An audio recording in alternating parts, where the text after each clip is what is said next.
Debt ceiling. The debate starts today. Start the clock for the government shutdown question. Chief business correspondent Christine Romans is in our Money Center with more. It never fails, the perennial debate. Here it is. And it's called the X date, exactly when the government runs out of money. The latest target, early to mid-October. To avoid picking and choosing which bills to pay, lawmakers must raise the country's debt limit before then so the Treasury can pay America's bills in full and on time.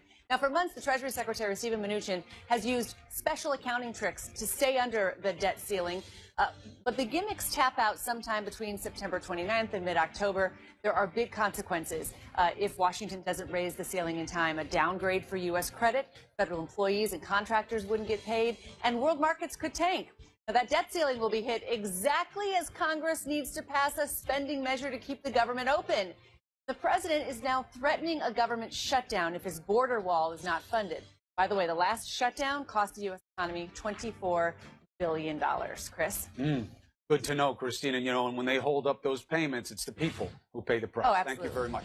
So the streets outside the NFL offices in New York are filled with Colin Kaepernick supporters. Andy Scholes has more in the Bleacher Report. Kaepernick was, of course, the guy who started these protests in this most recent spate of not standing during the national anthem. What's the latest? Well, Christian, the NFL season kicks off 2 weeks from today, and Kaepernick remains without a team, and because of that, a number of civil rights groups organized a rally outside of the NFL's offices. Now, people were wearing Kaepernick jerseys and shirts with Kaepernick's face on them, and many believe Kaepernick is being blackballed by teams because of his social activism. The NFL is 70% people of color. They need the black and brown community. So the blackball Colin Kaepernick, that's not in their best interest. Obviously, the NFL thinks he's bad for business.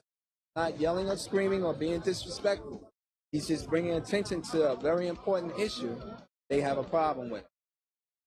Organizers from the United We Stand rally requested a meeting with the NFL by September 7th to discuss methods to support and protect players who are socially active. And Allison, they say if they don't get that meeting, they will call for a boycott of the league and its sponsors. Okay, Andy, we know you'll keep us up to speed on all of that. Thank you very much. So we all remember Elian Gonzalez and the day that he was taken forcibly from his home, a gun pointed at him in this infamous photo in this custody battle that gained international attention. Well, now, 17 years later, CNN goes one-on-one with Elian Gonzalez. That's next. Okay, so we all remember the story of Elian Gonzalez, the little Cuban boy taken by armed immigration agents from Florida, sent back to his father in Cuba. Well, now, 17 years later, there's a new CNN documentary, airs tonight, and it breaks down what life is like now for one of the most identifiable people in Cuba, 23-year-old Elian Gonzalez. Mi padre, cuando ya comencé a crecer, se sentó conmigo y me dijo, yo te traje conmigo porque yo amo Cuba, amo la revolución y amo Fidel. No es que en estos momentos yo tenga que demostrar algo, simplemente aguardar. Cuando el pueblo de Cuba me necesite estar ahí, yo tengo que luchar por el pueblo de Cuba. ¡Viva Fidel! ¡Viva! ¡Viva la juventud cubana! ¡Viva! ¡Patria o muerte! Fascinating. Yeah. CNN correspondent Patrick Ottman sat down with Elian ahead of the documentary's release. He's joining us now from Havana. Great to see you as always. What does Elian mean to the people there? Oh, he means so much. People went out in the street and fought for his return. A lot of people never thought he would get back here, that the empire, the imperio, was going to keep him. And so they feel, many of the people, including Fidel Castro until he died last year, that Elian belonged to them, that he was somehow their child. And you certainly got that sense walking around yesterday. We got the rare chance to sit down with him in his hometown, Cardenas. People walked up, they hugged him, and these are people who live in his town, and they just want to grab a hold of him. And he's fine with this. He was incredibly poised. He's no longer that shy little boy. He's a very confident man who is sure of his opinions. And he says that he has not been brainwashed. I was in his home. It's a nice house, but it's hardly the mansion that people in South Florida said that he would get for coming back here. And he says he now has a somewhat normal life, that he works as an engineer, that he's engaged to be married, and he says he has no doubts that his father had made the right choice bringing him back to Cuba. What do you think your life would have been like if you had stayed in the United States. Creo que hubiese sido la imagen insignia de ese grupo de cubanos en Miami que trata de destruir la revolución, que trata de hacer ver mal a Cuba. Y me hubiesen utilizado para eso. Tal vez sería, no sé, actor de televisión o tal vez tuviese más de dinero del que tengo aquí o más comodidades, pero no tuviese a mi familia, no tuviese a mis amigos y no tuviese la tranquilidad que tengo aquí en Cuba. The most striking thing, though, was that both Elian Gonzalez and his father, Juan Miguel, said they have no ill will towards their Miami relatives despite bitter family feud. Elian Gonzalez says he's dying to go back to the U.S. for a visit. He would go to Miami. His father started tearing up at that thought during the interview.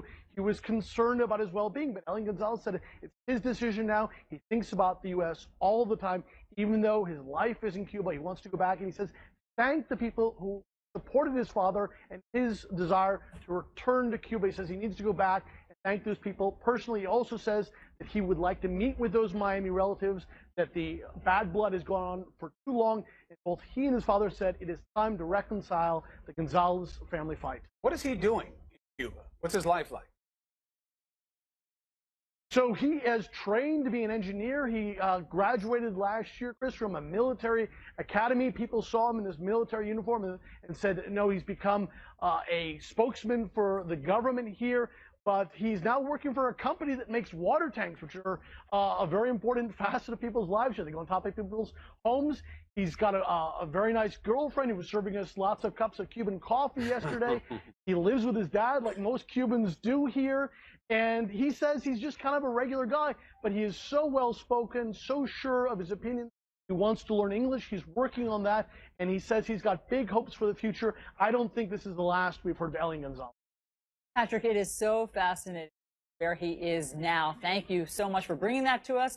CNN Films will air that tonight. Elian, the story of a Cuban boy caught between two nations. It will be tonight at 10 p.m. Eastern, right here on CNN. All right, we are following a lot of news. Let's get after it. It is time to heal the wounds that divide us. These are bad people, and I really think they don't like our country. You'll make a scripted teleprompter speech and then turn around and negate it by unbridled, unleashed Trump. To threaten government shutdown a month before, to even toy with it, it's dangerous for our role in the world. We wanted a president to break the system, to break Washington. Don't make it personal, and remember, these are members of your team. You're going to need every vote you've got. Get those tickets out. Let's fillet them. This is the largest win ever by a single ticket. The lucky winner walked in not knowing they purchased a ticket that could forever change their life. This is New Day with Chris Cuomo and Allison Camerata. Good morning. Welcome to your new day. It is Thursday, August 24th, now 8 o'clock in the East. And if you look at the headlines, they are all just hitting on one theme: presidential whiplash. 3 personas in 3 speeches, but the same president. And different day, different crowd, different Trump. The wild swing from uniter to divider coming as the rift between the president and his own party widens. And it has to threaten his ability to get anything through Congress. All right, on another subject, also this, who won the massive Powerball jackpot? One winning ticket was sold in Watertown, Massachusetts. It hit all 6 magic numbers for a whopping $758 million. That is the largest jackpot won by a single ticket in American history. We will speak with the owner of the store where the ticket was sold. So let's start, though, with our top story, and that is everything that's happening in Washington and all of the politics. We want to bring in our panel. We have CNN political analysts Jonathan Martin and Amy Parnas, and CNN senior political analyst Ron Brownstein. Great to have all of you here. Ron, let me start with you. It's hard to get our bearings sometimes with the whiplash of the past week, where we saw President Trump in all sorts of different personas and modes. There's teleprompter Trump, and as we know, there's political rally, campaign style Trump. So what are we to make of all of this? Well, look, I mean, I think you see kind of the struggle between a more conventional White House that puts words in front of him and gets it into the teleprompter on time, and that can, on a good day, get him to read that, and then Trump's own instincts, which are much more toward being a divider. And I think that is the genuine Trump. Now, I think generally he has felt, what's striking to me about this moment is that this is a moment that intrinsically puts tension on kind of the cohesion of the country. We are going through big demographic and economic changes. I think what is so striking is that generally speaking, his natural instinct is to jump up and down on those fault lines. And he believes that polarizing has worked for him. It worked in the primary. It worked in November, even though he only got to 46% of the vote. And I think the American people see that as the genuine Trump. If you look at the polling that came out, for example, yesterday from Quinnipiac, there's no question that people see him much more as a divider than a uniter. I think that is the authentic instinct. And the other is when the White House can impose kind of more of a process upon him. Well, look, I mean, Amy, isn't it as simple as sometimes he's forced to be about we? And most of the time he wants to be about me. And that's what you see. He doesn't like that you challenge him about what he said or said he was wrong. He attacks you. Right. And that goes no matter who you are, whether you're media, a senator in his own party, doesn't matter. The question is impact. Where does this help him? Where does this hurt him? Well, it hurts him because Republicans are really upset with him right now. You have everyone from Mitch McConnell to donors. Enough to do anything about it, or just to grouse to us? No, I think, when Congress comes back in session, it'll be really interesting to see what they say. People are going to be asking the questions. They're going to be focused on this. They're going to be putting them to the test and saying, are you with this? Are you for this specifically? And that's going to be a really critical test, I think, for a lot of people. Because you're hearing a lot of rumbling behind the scenes for months already. When he made those comments to Cox a couple of weeks ago, you started hearing a lot of donors getting a little bit upset, and there's some consternation building. And you've seen kind of like a cascade effect, I think, throughout. And that's, I think, going to boil over when Congress comes back into session. It's going to boil over one of his biggest priorities, which is the wall, capital W. There is no appetite among a lot of folks, in the Senate especially, on the Republican side, to close down the government, put money behind the building of a wall on the U.S.-Mexico border. They don't want to do it. There is support in the House, certainly, in some parts of the Senate. There's no desire among Mitch McConnell and his lieutenants to close down the federal government to get money into one-year spending bill to build this wall. And that is where you're going to see the real tension next month, guys. Ron, for a long time, it seemed as though Republicans were afraid to argue with anything the president wanted because for fear of alienating his base. There's new Quinnipiac poll numbers out that I want to bounce off of all of you. And it asks a couple questions. We'll start with one that's just a take on sort of temperament. Is President Trump level-headed? The respondents, as you'll see, 68% say no. 29% say yes. What's interesting is when you break it down party by party, of independents, 70% say no to the level-headed question, whereas 26% say yes. And divided, next. Does President Trump divide or unite the country? 62% of respondents say he divides the country. So it's independents, obviously, that people keep an eye on. And you, as our master poll prognosticator, what do you see in these numbers? Well, look, I mean, I think, first of all of the numbers that have come out, both the national polls like Quinnipiac and also the state-by-state polls that came out last week in Michigan, Pennsylvania, and Wisconsin, the three states that delivered him the White House, they all make clear that it is erroneous to argue that he has seen no erosion in his base. I mean, he is declining not only among the groups that were skeptical of him to begin with, but he's in the Quinnipiac poll 15 points below. His approval rating is 15 points below his vote among whites without a college education, who are his core group. In the three critical Rust Belt states, his approval rating was 20 points at least below his vote in all three states. And in all three states, at least 28% of the people who voted for him said they are embarrassed by his conduct as president. So the idea that everybody is still with him when we go out into these little towns, and that's, that's fine reporting, but the idea that everybody who voted for him is still with him is not right. And second point, as I think that what Republicans on the Hill have learned is that the president can drive a news cycle through this endless series of personal feuds. As Jonathan was saying, anybody who attacks him, he will go back at twice as hard. But what he has not shown the ability ability to do is drive a message around a policy or legislative agenda. I mean, the fact is he can complain all he wants about the Republicans failing to deliver on health care, but by the time that bill came to a vote in the Senate, it had support of less than 20% of the public. That's the job of the president, to provide that kind of air cover. He now wants to shut down the government over a wall that 60% or more of the public consistently opposes in polling before you even get to the question of a shutdown. Does he have the capacity to change those numbers by going out and making a sustained argument about anything other than who he's mad at today? He has not demonstrated that. So Republicans kind of look at this where they're in a situation where he will be quick to blame them if they don't pass legislation, but he may be of very little help in actually doing so. Well, and there's no desire or capacity on the part of the White House staff to make him go out and sell a message. Apparently, they keep scheduling these basically campaign rallies with no larger goal besides to have him vent his spleen. You know, my colleague Alex Burns and I had a story about the rift between the president and Senator McConnell yesterday. He put out a statement saying that everything's hunky-dory, and anyone Nothing who says to see here, otherwise- Chris. Exactly. I'll keep moving. Exactly. Although there's much more there below the surface. When that story went online, I got a phone call from a GOP senator who brought up the Trump obsession with Russia, but also said, look, his vocabulary on the healthcare debate was about 10 words, and said he has got to use the bully pulpit to drive tax reform, or it's never going to happen. If he does not go out there and try to sell tax reform, it's not going to happen. And also, it's not going to give the Republicans anything to run on next year. Right now, they have no accomplishments to run on in the midterms. They need a victory. Well, executive orders don't help them. That's true. All right, but under the category of method to the madness, I don't know how it helps Trump to play with the morality equivalency between Nazis and those who oppose them. I don't get his play there. But being disruptive, attacking his own party, while the political playbook would say that's madness, people want him to be disruptive. The GOP doesn't have a lot of fans as an entity, just like people don't love either political party anymore. Could that work for him? No, I don't know. Because the reason he was successful with Gorsuch, for instance, was because he was working with Mitch McConnell. He needs these people on his side. It's not helpful to him largely if he's pushing tax reform, and he wants these to put bigger points on the board to actually be riffing with these people. And like, but his play is people are mad because they didn't get it done. Do I want that on me?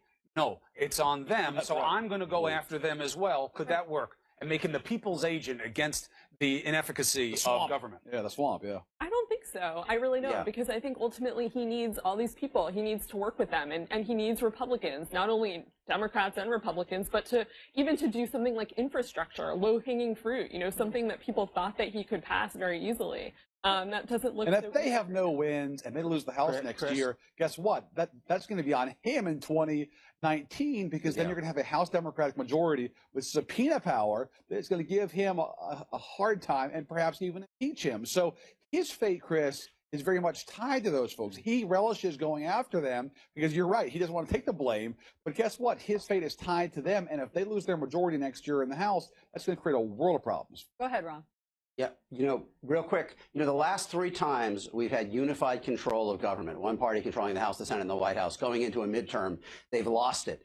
There is a risk in not getting things done. There's also a risk in getting things done, because the dynamic that we've seen in 2010, in 2006, and 1994, essentially, is that the party in power, their voters feel like you didn't get enough done. They're kind of disappointed. And the other side is outraged. They kind of feel like, you're kind of steamrolling us and moving the country in a direction we don't support. I think that, certainly if you look at the strong disapproval of President Trump, one of the things that's most striking in that Quinnipiac poll is that essentially everyone who disapproves of him, except for 4%, say they strongly disapprove. Those are very high numbers. That historically has been, as Jonathan knows, a marker of turnout. You have a very engaged Democratic base at this point. And Republicans have to kind of work through this, I think, very complex landscape at this point, because the president, as I said, has shown no ability to help them pass legislation. It is clear, as Chris says, he will kind of triangulate in his own way to go after both sides if they don't. Very different than the Bill Clinton vision of triangulation, which was finding a midpoint between the parties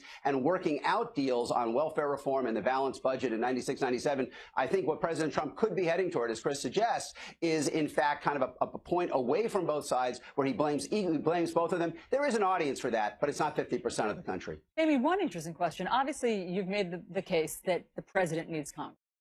Does Congress need the president? I mean, we just had Senator Blumenthal on, who suggested this plan that he sees this sort of newfound desire for bipartisanship, because if you can't count on the president, then you have to turn to your previous enemy. So Republicans and Democrats, he thinks there's a new appetite for working together. And he said they're going to get things done and they're just going to give the president the credit and everybody's going to be happy. I think they need each other. And he needs to learn that everything isn't about Trump. It's not about him. It's not about, and that's a hard lesson to learn. But, you know, this is a guy who campaigned on the fact that he's a deal maker, and he hasn't been able to make any deals so far. And that, I think, speaks a lot to what's going on right now. Last word, Jim. The biggest accomplishment he has is that he signed a Russia sanctions bill that he deeply resents, and it's still simmering over. So, no, he has not been able to sort of forge any kind of consensus, and he does not understand the sort of institutional loyalties to parties that presidents have, and the fact that their fates are intertwined. And if he doesn't learn it pretty soon, 2018 is going to be a rude wake-up call for him. Panel, thank you. Yeah, this was a really informative session. We get lucky. We get to be surrounded by great minds. Thanks to all three of you. Appreciate it. So, political storms are blow over, right?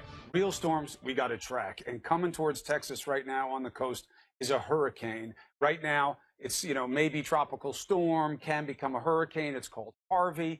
The forecast models are very alarming. It's a hurricane warning right now, and it's supposed to make landfall coming up very soon. So let's bring in meteorologist Chad Myers. So what is it right now? What is it forecasted to be? What are the variables? It was supposed to be 45, and now it's 60 because they just put a plane in there. And the plane said, whoa, what did we just find? 60 miles per hour, not supposed to be that strong yet. Not supposed to be this low pressure either. Pressure went down to 985. Should be 995, although they're just numbers. But we're about 10% lower than we should be right now. So will this be a Category 1 with the forecast, or could this be a Category 2 or 3 when it makes landfall? The first major landfall of a major hurricane in a very, very, very long time. We have that amnesia of what a hurricane really can do. Hurricane warnings are posted. Flood warnings are going to be posted because some spots along the Florida Gulf Coast, all the way to the Texas Gulf Coast, all the way to San Antonio and Houston, could get 20 inches of rain, depending how slowly the storm moves. Okay, Chad, please keep an eye on all of that for our viewers. Thank you very much. We have more breaking news. There's a big update about this morning's historic Powerball jackpot. The single winning ticket worth more than $758 million was not sold in Watertown, Massachusetts, as we've been reporting. The State Lottery Commission made a mistake, and they have just made a new announcement. So let's get right to CNN's Bryn Gingras. She's live at the store that thought they had sold the winning ticket. What is the mix-up here, Bryn? Oh, yeah, Alton, you should have seen the smiles on the faces of the people that work here. They were so excited that they had that winning ticket sold here. And now, well, actually, my producer is the one who sort of broke the news to him that that's not the case. So what we're learning now from the lottery here in Massachusetts is that the winning ticket was sold, yes, at a store in Massachusetts, just not this one. We're still trying to confirm which store that is. Regardless of all of that, these corrections have been posted all throughout the morning. We do know this is a pretty big prize that has been won by someone, or at least a group of people maybe, because we see those pools all the time. And it adds up to about $443 million. Now, here's the thing. If you're waking up this morning and you're hearing that only one person or one ticket was sold that was a winning ticket, don't be so upset, because there were other winners as well. There are people that won 6 tickets were sold that were worth $2 million, and 34 tickets that were sold that were $1 million worth to the ticket holder. So there's other winners out there, but certainly this has been interesting as everyone here has, you know, descended on this store, congratulated the store owners, and now we all need to relocate to another area because this is not where that winning ticket was sold. All right, so Bryn, hold on a second. Let's talk about what this means. So for that store, the $50,000 just flew away like a little birdie because they get the bonus if they sold the ticket. So that's that store. But in terms of the integrity of the numbers that are the winning numbers, the number of tickets that won, is the Lottery Commission straight on all that? We're trying to figure that out, Chris, to be honest with you, because we're seeing a bunch of corrections. We're trying to get the exact correction. But the original release said that there was only one winning ticket. So that means all of the numbers were there. But there were also in that original release 40 other millionaire tickets, meaning that they had some amount of numbers correct, totaling the amount of that ticket to about $2 million in winnings, and then again 34 other tickets worth $1 million. So we're still trying to figure out exactly how many millionaires we're talking about here, but we do believe there is still only one ticket worth that enormous jackpot. All right, well, first of all, there are other winners as well. We won $24, Bryn. I don't know if you're aware of this. We had a huge pool. How come I didn't? Because it was just our show and our floor crew. So we won $24 million. But what I hear Bryn saying is we still got a chance. Yeah, I'm not hearing it, but it would be nice if it were true. I'll tell you what, though. One thing is for sure. Uncertainty in these matters have huge reverberations. So they need to nail it down. There's not just money at stake, but people's emotions sanity get crazy. Bryn Gingras, you are a good reporter. You will figure this out. Let us know. Next time we'll put you in the pool. You're known to be a little tight with the pockets, though. Thank you. You gotta put up a link in for this. $5 a person. All right, open the purse, let the moths out, contribute with the rest. Oh my God. All right, so how are the Republicans?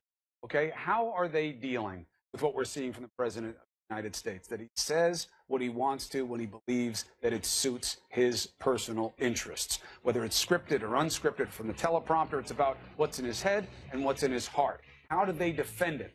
A Republican congressman takes up the mantle. Next.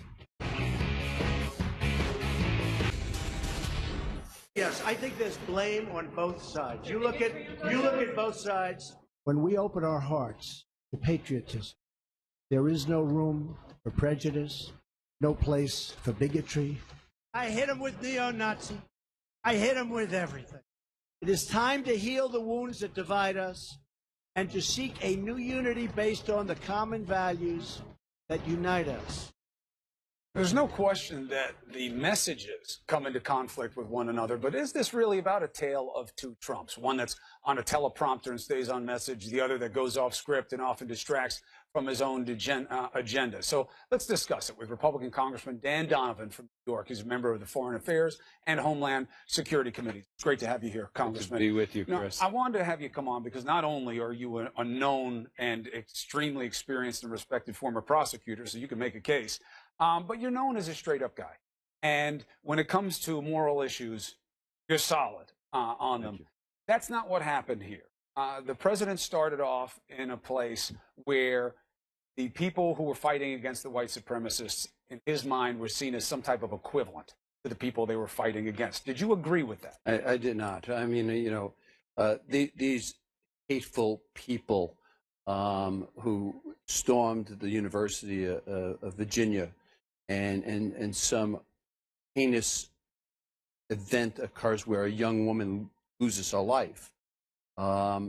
We have free speech, we have freedom of assembly, Chris, but hateful speech and people who believe that people of a certain religion should be eliminated from the planet and people who are a different skin color or inferior, that's not what America's about. So what do you make of the president playing on these serious fault lines? Potential division. They're not things that you play with. I mean, politicians, with all due respect, and I know you got into the business I'm a public to servant. correct this. I'm not a politician. All right, okay. I know you say that all the time, and I respect the line. But there's certain things you play with, certain things you don't. And the morality seems to be one of those. You don't pander to people who want an alt-right versus alt-left war. You don't do it because it's wrong, even if it can be politically efficacious. But we're seeing the president pander here. Yeah, no, but I think you saw the president, I thought his speech on Monday just unified the country. The Afghanistan, yes. What we need to do there and why. And in the beginning of that speech, when he spoke about America and how he doesn't want soldiers that he's the commander-in-chief of coming home to a divided country where we have hate in our own country. So I think he really gave a powerful speech and delivered the message that he wanted America to hear that evening. But the next day, he totally erased it by saying that he was taken the wrong way, that this is the media, that we are the cause of division in this country. And I used to smile at it. I've known the president a long time. And I was like, I don't smile at it anymore because it's dangerous when he's using it the way that he is. These are ugly divisions. He has a great distrust for the media, as you know, I suspect. Except when we say what he likes. And then he loves us. And we come on all the time. I think every once in a while, that's probably a rare occasion, Chris. I think, he plays the audience. He knows the audience. I went to Long Island with him 2 weeks ago. He spoke about this vicious gang, MS-13, that mutilates human beings. There was 17 young people in Long Island who were killed. And he spoke to an audience of 300 people in law enforcement. And he just spoke off the cuff about how when police officers put a suspect in a car, they put their hand on his head and ease him in. He says, if you take your hand off of their head, I wouldn't mind.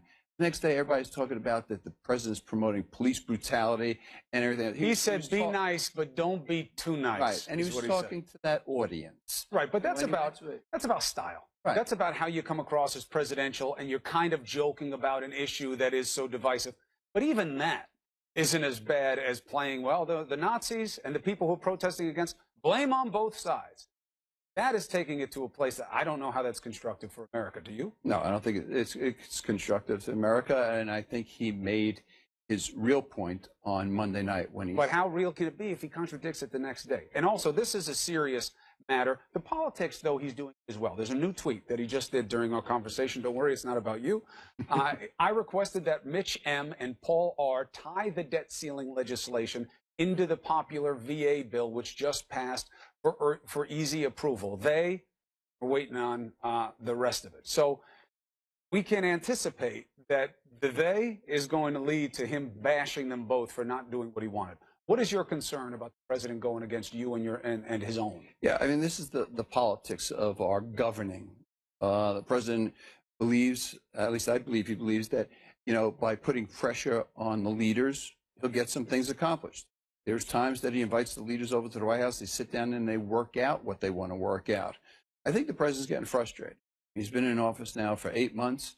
He had a very ambitious agenda. He walked into the door. They told him he had to do health care before he had to do income tax reform because there was tax implications in health care. They're going to use the money from one to fund the other. You have to do tax reform before you could do infrastructure because you need the money from tax reform to do infrastructure. And we're 8 months into a 2-year election cycle, and the president hasn't seen anything, these accomplishments. I think that's why you see a lot of movement in his administration, in his circle. The president is a very patient man, and he wants people to perform. And if you're not performing, and he has a short timeline to achieve his agenda, he's going to make some changes. But his performance winds up mattering also, right? You know that it was a common feeling that during the health care debate, he wasn't as helpful as he should have been because he didn't understand the policy and he wasn't working it to create the deal that supposedly he's so great at making. And he just finished this tweet and he said, they didn't do it. So now we have a big deal with Dems holding them up as usual on debt ceiling approval. Could have been so easy, now a mess. This is not a realistic expectation. It was never going to be easy. You were never going to pin the debt ceiling to the VA bill. That wasn't going to happen. I mean, you probably how would you have been with that? Well, first of all, we have to raise the debt ceiling because we can't let our country go bankrupt. We have to pay our He bill. says shut the government down. And build the wall. And I disagree with him. And as my good friend Ed Koch used to say, if you agree with me 60% of the time, vote for me. Agree with me 90% of the time, go see a psychiatrist. I don't agree with the president all the time, but I think he loves this nation. He wants us to succeed. I think we go at a slower pace, and I'm new to this too, Chris. I've been there for 2.5 years. Congress goes at a slow pace, then I would like to see it go. I think there's a lot of things we could get done. He's willing to work with Democrats. I think he wants to govern and get some of his political stuff out of the way. What if he puts the flag in the sand and says, this wall's getting done, and I'll shut the government down if you don't? I know he can't shut the government down. I know it's an operation of Congress. This is what the president is saying. What happens? Congress, again, as you just said, Congress will determine what happens. We're going to do the budget. The president sent his budget over to Congress, but that's just a list of his priorities. I sat with a colleague of mine recently who's been there for 13 terms, 26 years. He says he's never seen a presidential budget get passed. Article 1 of the Constitution gives Congress that ability to do that. But if he calls you up and he says, Donovan, you get with me on this wall, or I'm going to come back to Staten Island and South Brooklyn, I'm going to crush you where you live. Yeah, what do you say? I don't think the president will do that to me. I voted against the health care bill. The president understood my vote. He understood it wasn't good for the people I represent. He wanted me to vote in a way that represents the people that sent me to Congress. So as much of this banter and these stories we hear about this, I haven't seen it, and I voted against this health care bill. Dan Donovan, good luck to you down there getting things done. Thank for the you, people Chris. who elected you. You're always welcome here. Talk about what matters. Good to be with you. Allison. Okay, gentlemen, family members of the 10 U.S. Navy sailors killed on the USS John McCain in this week's collision are enduring an agonizing wait for word of the fate of their loved ones. We will speak to the mother of one of those sailors next. Look at these tweets. His words. New accusations in a series of tweets. Let's read just one of the tweets. He's the Twitter president. Let me ask you, keep the Twitter going or not? Keep it going? He rose to power 100.